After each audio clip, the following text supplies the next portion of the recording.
But a great dream inspires other people to dream. And get ready, fasten your seatbelts, because I want you to meet a dreamer today that's part of the Father's house. I'd like for you to welcome to the stage Amanda Neal, who owns the Ultimate Health Direct Primary Care. Amanda, come on up.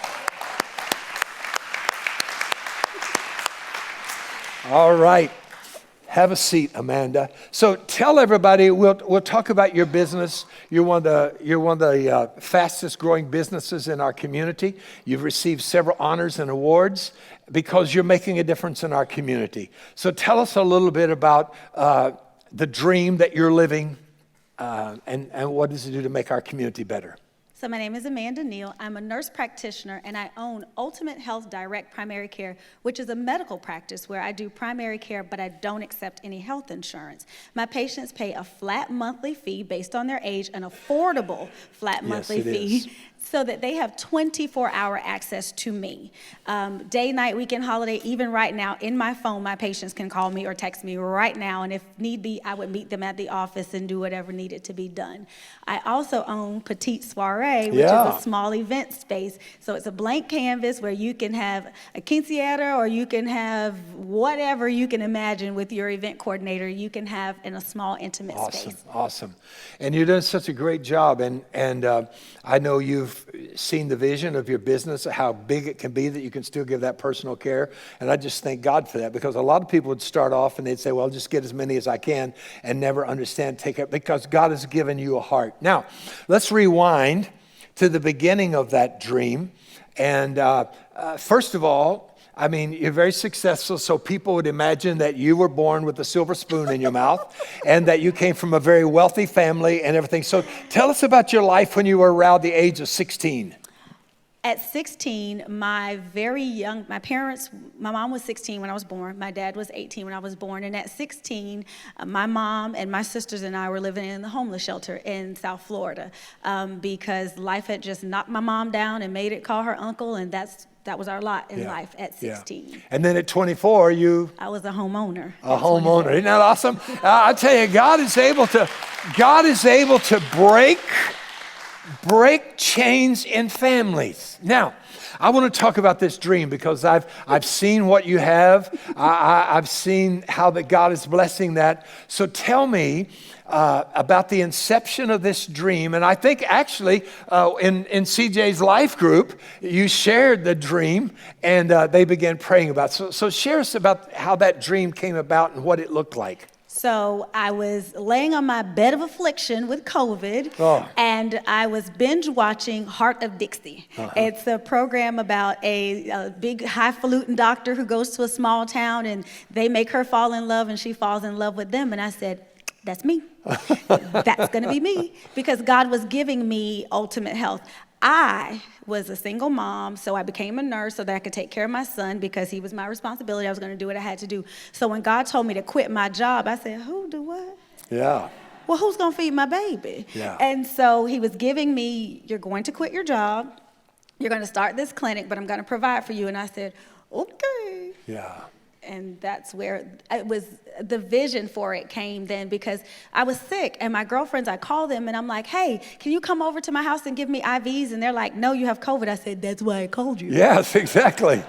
And so when I decided the model for the clinic, or God was giving me the model for the clinic, my patients get sick, I'll go to your house. Wow. I'll send my nurse to your house. We do old school medicine. It's none of those traditional hours of, no, you have cold symptoms, don't come in. Yes, come in, that's why you're sick. Yes. Wow, what a need in our community. Now, you have a very nice piece of property that you're outgrowing. In fact, when I was there last week, the parking lot was full.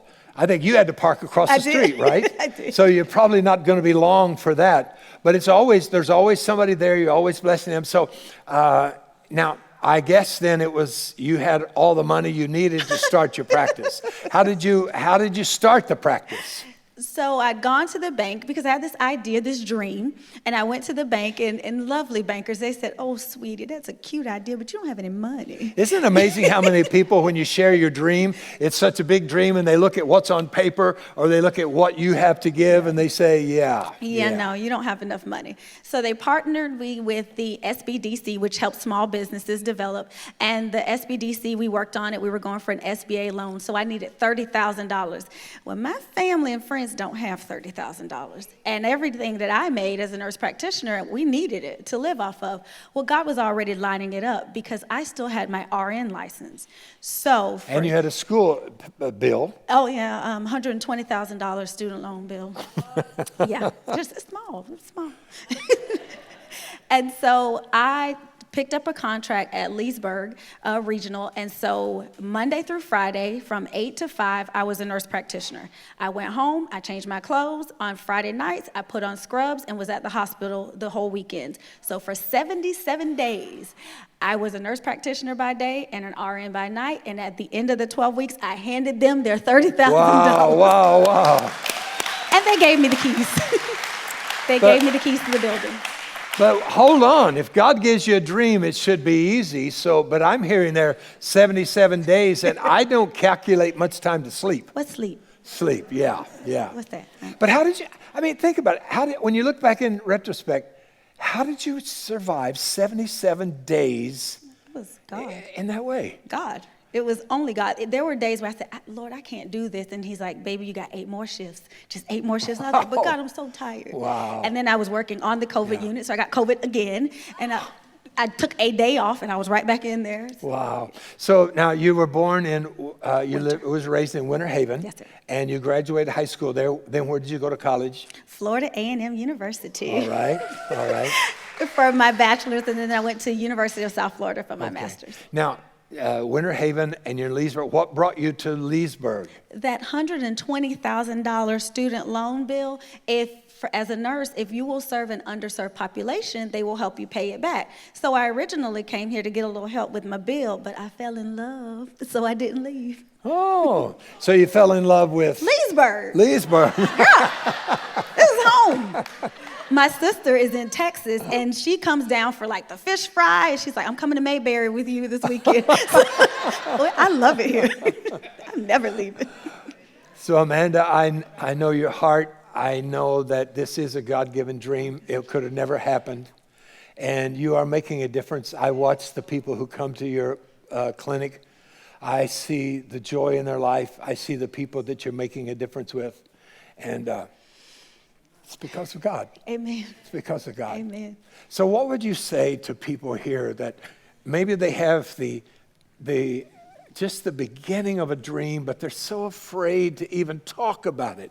Well, what would you say to them? The first part you covered, it's listen. I listened. I was laying there sick, but I heard God say start a clinic. So I listened. And then you ministered years ago about everything we need. You talked about dreams before. Everything you need to fulfill your God-given purpose is already inside. Wow. And so it's already in there. He's giving you all the pieces. Just listen, and then he will order your steps and send people. There have been so many people along the journey. I never would have imagined sitting here. Oh my goodness. Well, and we're honored that the Father's house is in your life. So our question always is, what brought you to the Father's house? How'd you find us? One Christmas morning, I was cleaning my carpet, so I said, well, Lord, I don't want to go to the 10 o'clock service anywhere. I need an 11 o'clock service. So I finished cleaning the carpet. I got in the car, and I'm driving by, and the sign is flashed. It says, service, 11 o'clock. I said, ah! And so I came in, and I told God, I need one of those good old Hallmark-type miracles this Christmas because life was rough at the time. I came through the door. There were kids up here in red singing, and it was dark, and I said, you got it. Well, I just want you to know that we're honored and we are looking forward to the next step that God has in your life. And our prayers are with you, and you'll be out front to be able to talk with people that have any questions, all right? Yes. Hey, let's give her a hand. Thank Thank you. God for Amanda.